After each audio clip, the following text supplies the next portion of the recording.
Yep, exactly what I said not to do yesterday. That is a broken drill. Luckily, it's starting to come through, so let's see if we can get it.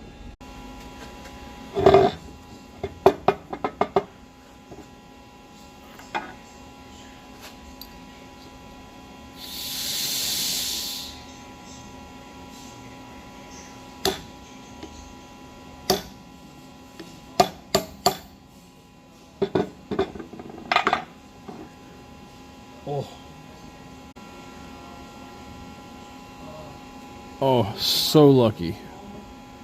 Very lucky.